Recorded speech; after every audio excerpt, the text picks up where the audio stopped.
본 내용은 투자 판단에 대한 참고용으로 제작되었으며 특정 종목의 매수나 매도를 추천하는 것이 아닙니다. 모든 투자의 최종 결정과 책임은 투자자 본인에게 있음을 다시 한번 알려드립니다. 환영합니다. 주식으로 세상을 이해하는 시간입니다. 자, 오늘은 우리가 운전대에서 완전히 손을 떼게 될 시대, 바로 이 자율주행 혁명에 대한 이야기를 좀 해볼까 합니다. 자동차 산업의 모든 판이 완전히 새로 짜이는 이 거대한 변화의 소용돌이 속에서 과연 현대차는 미래의 승자가 될 수 있을까요? 오늘 그 핵심 전략을 속속들이 파헤쳐 보겠습니다. 자, 이 질문으로 한번 시작해보죠. 만약 운전자가 사라진다면 자동차 산업에는 과연 무엇이 남게 될까요? 이건 뭐 운전이 좀 편해진다 이런 차원의 문제가 절대 아닙니다. 자동차라는 지난 100년의 제품 정의는 물론이고요. 산업의 판도 자체를 그야말로 뿌리부터 뒤흔드는 거대한 지각 변동의 서막이라고 할 수 있습니다.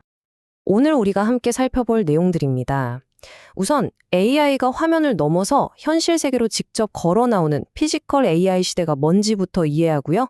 그 다음엔 이 기술 패권을 두고 벌어지는 미국과 중국의 정말 치열한 자율주행 전쟁터를 한번 들여다볼 겁니다. 그리고 이 전쟁 속에서 현대차가 꺼내든 비장의 카드는 무엇인지, 마지막으로 우리 투자자들은 이 엄청난 변화 속에서 어디에 서야 할지 그 승자와 패자를 명확히 가려보겠습니다. 자, 그럼 첫 번째 이야기부터 시작해 볼까요? 많은 분들이 자율주행을 그냥 자동차가 좀 더 똑똑해지는 거 정도로 생각하시는데요. 사실 그 본질은 훨씬 더 거대합니다. 이건 인공지능이 스크린 속 세상을 넘어서 바로 우리가 사는 이 현실 세계로 직접 들어오는 피지컬 AI 시대가 열렸다는 아주 강력한 신호탄이거든요. 이 표를 보시면 AI가 어디까지 갈지 대충 그림이 그려지실 겁니다. 오픈 AI의 샘 알트만이 말하길 우리는 지금 1단계, 그러니까 챗GPT 같은 챗봇에 와 하고 놀라는 수준에 있죠.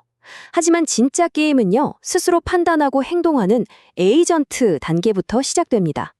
그리고 이 에이전트 AI가 현실 세계에서 몸을 갖게 된 최종 형태가 바로 피지컬 AI입니다. 아주 쉽게 말해서 온라인에서 똑똑하게 계산만 하던 AI가 이제 로봇, 드론, 그리고 자율주행차라는 몸을 얻어서 현실에서 직접 움직이고 일하고 상호작용하는 겁니다. AI에게 눈과 손, 발이 생기는 거죠. 그리고 그중에서 가장 거대한 시장이 바로 자동차라는 겁니다. 자, 그렇다면 이 피지컬 AI라는 미래 기술의 패권을 둘러싼 글로벌 전쟁은 지금 어디서 벌어지고 있을까요? 그 최전선이 바로 자율주행 시장입니다. 여긴 단순한 기술 경쟁을 넘어서요, 국가의 미래가 걸린 그야말로 총성 없는 전쟁터 그 자체입니다. 현재 이 전쟁은 크게 두 진영으로 나뉘어 있습니다. 한쪽은 구글의 웨이모나 테슬라처럼 정말 천재적인 개인 플레이어들을 앞세운 미국이죠. 이들은 칩부터 서비스까지 모든 걸 혼자 다 하려는 수직 계열화 전략을 쓰고 있고요.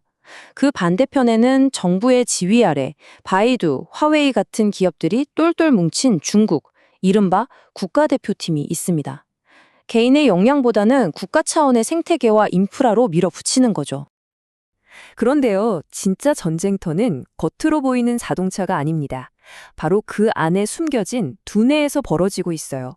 이 작은 칩, 시스템 온 칩, SoC가 모든 걸 지휘하고 통제하거든요. 결국 누가 더 똑똑하고 효율적인 두뇌를 만드느냐, 이게 이 전쟁의 승패를 가르는 핵심 중의 핵심입니다. 이 표가 바로 그 두뇌 전쟁의 현재 상황판입니다. 절대 강자 엔비디아는 압도적인 계산 능력, 즉 힘으로 시장을 그냥 지배하고 있고요. 반면에 퀄컴은 아주 뛰어난 전성비, 그러니까 전력 효율성을 무기로 내세우고 있습니다. 스마트폰 칩의 강자답죠.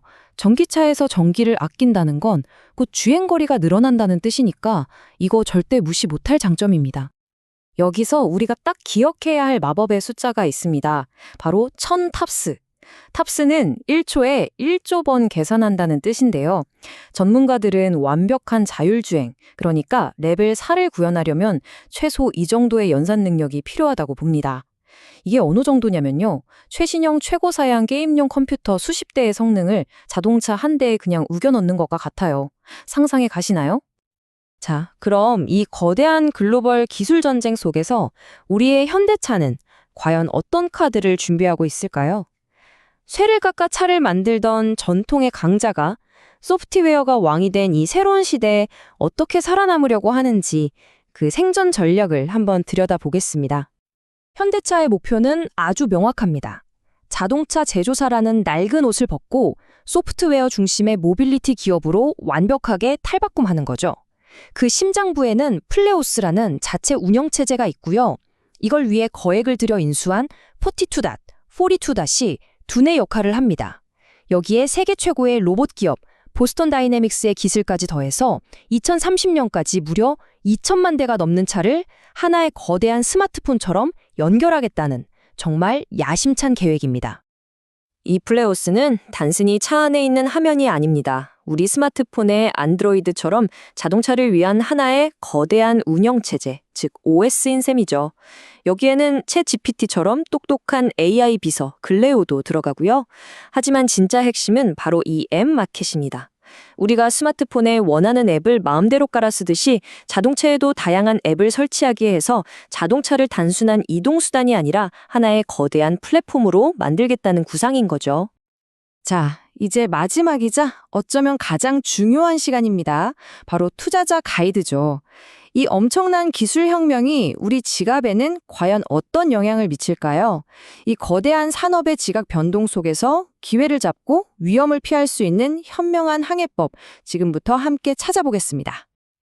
이 한 문장이 미래 자동차 산업의 모든 것을 요약합니다. 미래는 자동차를 파는 것이 아니라 주행거리를 파는 것이다. 이게 무슨 말이냐면요. 이제 몇 대를 팔았나가 아니라 사람들을 얼마나 많이 멀리 이동시켰나가 기업의 가치를 결정하게 된다는 뜻입니다.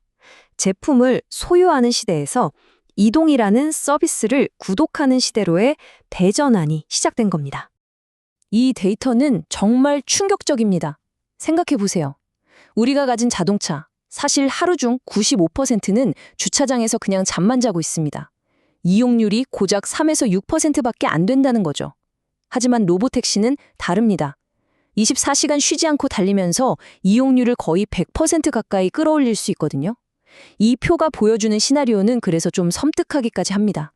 만약 모든 차가 로보택시로 바뀐다면 필요한 신차의 수는 지금의 절반 이하로 뚝 떨어질 수 있다는 계산이 나옵니다.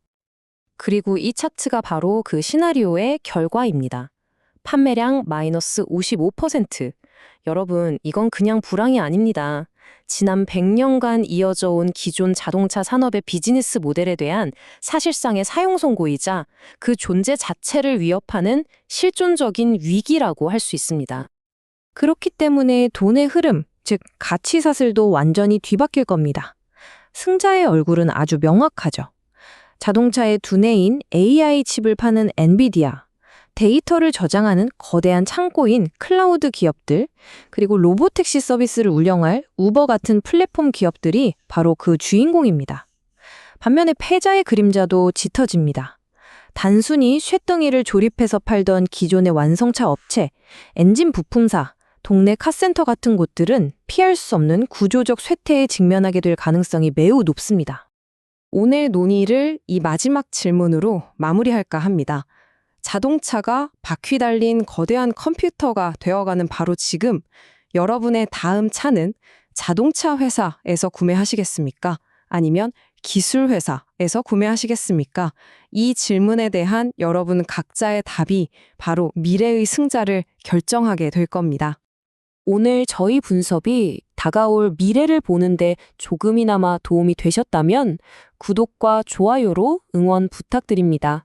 앞으로도 이렇게 세상을 뒤흔드는 거대한 기술의 흐름을 놓치지 않고 가장 먼저 여러분께 생생하게 전달해드리겠습니다. 이상 주식으로 세상 이해하기였습니다.